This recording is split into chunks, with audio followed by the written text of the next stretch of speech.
sommes heureux de partager un tant soit peu la parole de Dieu avec vous.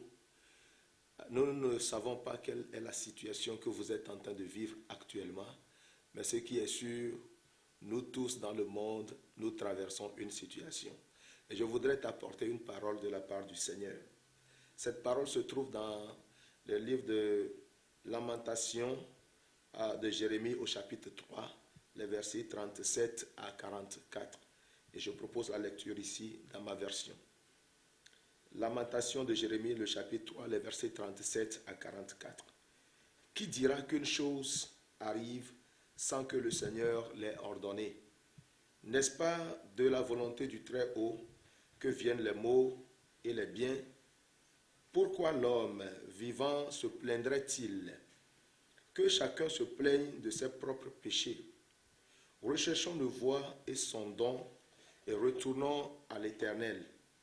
Élevons nos cœurs et nos mains vers Dieu qui est au ciel. Nous avons péché, nous avons été rebelles. Tu n'as point pardonné. Tu t'es caché dans ta colère et tu nous as poursuivis. Tu as tué sans miséricorde. Tu t'es enveloppé d'un nuage pour fermer accès à la prière. Parole du Seigneur. Chers frères et sœurs, Jérémie, le prophète, était un prophète connu comme un prophète solitaire. Il avait fonctionné dans un contexte où il était seul face à toute une multitude, face à tout un peuple. C'est un prophète qui a été même, la Bible nous fait savoir qu'il était choisi, établi ainsi prophète quand il était encore dans le sein de sa maman.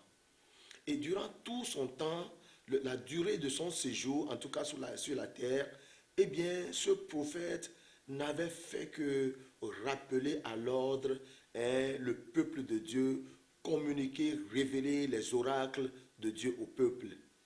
Et il avait prophétisé sous 3 rois, à savoir Josias, Jéhoïakim et puis Sédécias. Et il rappelait au peuple constamment son péché. Dieu avait pris une décision, c'est d'amener le peuple en déportation. Et Jérémie rappelait comment le peuple devait se comporter lorsque l'ennemi viendrait. Et au même moment, il y avait de faux prophètes qui disaient « Oh, comment vous vivez, continuez pas à vivre ainsi. Vous n'avez pas péché. Dieu n'a pas un mauvais plan pour vous. Dieu, tellement bon il ne peut pas vous laisser aller en déportation. » Jusqu'à ce que le peuple ne se retrouve en déportation. Et l'histoire de la Bible nous fait savoir que Jérémie avait prophétisé jusqu'au 5e mois du peuple en déportation. Et là, après s'en suivra cette lamentation attribuée à Jérémie. Il a observé que les gens se plaignaient. Le peuple se plaint. Qu'est-ce que nous avons fait? Pourquoi Dieu nous a abandonnés? Et ce texte est venu à point nommé. Il dit, d'abord, première chose, Dieu est au courant. Il est au courant de tout ce que nous faisons. Il est l'omniscient. Il connaît toutes choses. Et son plan, même si ça nous semble difficile, est toujours en train de s'exécuter. Dans les versets 37 et 38, il dit, qui dira qu'une chose arrive sans que le Seigneur l'ait ordonné? N'est-ce pas de la volonté du Très-Haut que viennent les maux et les biens? Nous devons en être conscients. Pourquoi est-ce que tu te plains actuellement? Tu te plains de ton sort, tu te plains peut-être de la situation de ta famille, de la situation de ton foyer, tu te plains de ton service, tu te plains. Est-ce que tu penses que tu es totalement innocent dans tout ce qui se passe? Est-ce que tu n'as pas une responsabilité dedans? Et là, il dit que chacun se plaigne plutôt de quoi? De ses propres péchés. Que chacun se plaigne de ses propres péchés. Et recherchons nos voies et sondons et retournons à l'Éternel. Une chose m'intéresse ici en fait. Lorsque Jérémie finit par dire tout ça, il va dire dans les derniers versets, dans le verset 44, tu t'es enveloppé, parlant du Seigneur, tu t'es enveloppé d'un nuage pour fermer accès à la prière. C'est comme si le peuple s'était même repenti à un moment donné, mais que Dieu avait toujours refusé d'écouter leur prière. Mais bien-aimés dans le Seigneur, chers frères et sœurs, Dieu veut toujours que nous revenions véritablement à lui. C'est pourquoi j'intitule mon message ici « La vraie repentance ». La vraie repentance, c'est cette repentance qui permet à Dieu de nous ouvrir la porte et de nous accorder l'exaucement, même si l'exaucement est difficile. Même si tout semble comme si il n'est pas avec nous. Il attend toujours que nous puissions nous repentir sincèrement.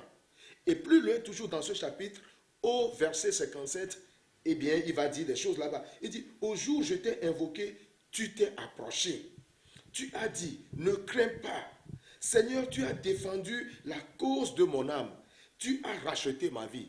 Si nous nous repentons sincèrement, si tu te repens sincèrement dans ton état, je peux te dire que c'est la clé pour que tout le bonheur puisse te parvenir. Bien-aimés dans le Seigneur, certaines difficultés arrivent dans la vie, ne sont pas forcément pour nous terrasser, mais plutôt pour nous donner de la promotion. Et je voudrais prendre pour preuve, n'est-ce pas, l'histoire de Samson dans Juge 14. La Bible nous fait savoir que dans son parcours, à un moment donné, Samson avait failli être attaqué par un lion. Et quand le lion est venu, le lion était venu pour lui donner la mort. Mais plus tard, qu'est-ce qui s'est passé? Samson a tué ce lion-là.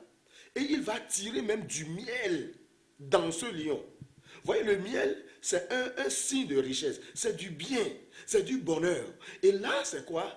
Le lion qui était censé lui donner la mort a plutôt engendré, n'est-ce pas, du miel pour lui.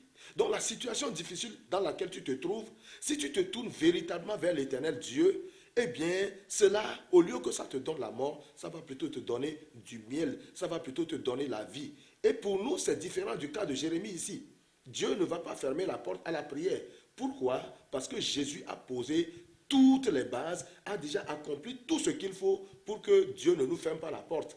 Si seulement nous confessons nos péchés, nous nous repentons, eh bien Dieu est prêt à nous accepter, à nous donner le bonheur, l'épanouissement que nous attendons. Que Dieu vous bénisse. Votre serviteur, le pasteur Elias.